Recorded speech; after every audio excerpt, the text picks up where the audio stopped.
$280 ለመላክ $81 ትሪሊዮን የላከው የባንክ ባለሙያ። የዚህ የባንክ ሰራተኞች የተባሉትን ትተው ያልተባሉትን በርካታ ገንዘብ በስህተት መልክ መላክ ብርቃቸው አይደለም። በቅርብ ጊዜያትም በባንኩ ሌላ ሰራተኛ $900 ሚሊዮን በስህተት ተልኮ ነበር።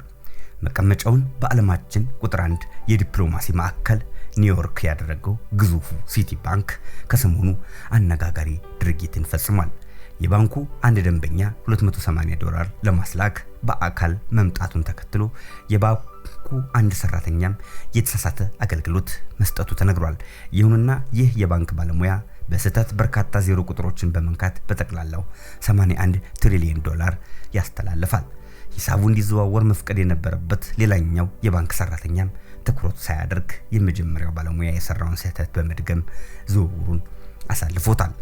ይህ ገንዘብ ግለሰቡን በአንድ ጊዜ የዓለማችን ቁጥር 1 ባለጸጋ የሚያደርገው ሲሆን በኤለን መስክ ጠቅላላ ሀብት በ200 እጥፍ የሚልቅ ሀብት ባለቤት ያደርገው ነበር።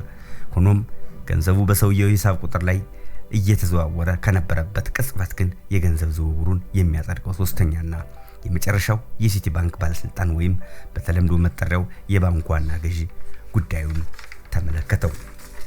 ይህ ግዙፍ የገንዘብ ዝውውርን በትኩረት የተመለከተው አጽዳቂው ባለሙያም በአፋጣኝ ሁኔታ የገንዘቡ ዝውውሩን በማገድና ተመላሽ በማድረግ የአሜሪካውን ማለትም የኒውዮርክ ሲቲ ባንክን ከኪሳራ ማዳን ችሏል።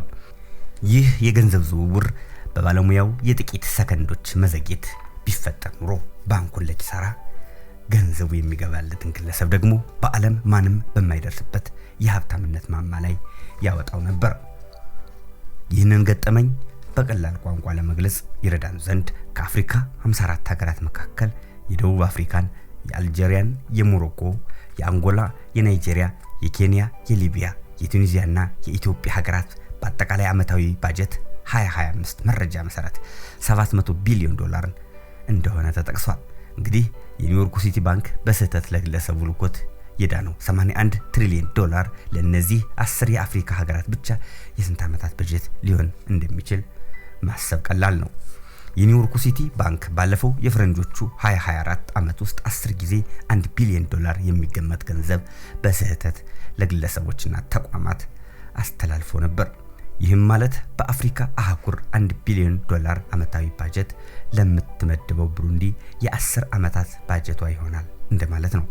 ባንኩ በ2023 ደግሞ 13 ጊዜ በስህተት ገንዘብ ልኮ የነበረ ሲሆን ከ5 ዓመት በፊት ደግሞ $900 ሚሊዮን በስህተት ከላከ በኋላ ገንዘቡ በህግ ክርክር ከተደረገበት በኋላ ቢመለስም የባንኩ ስራ አስኪያጅ ስራቸውን ለማጣት ተገደው ነበር።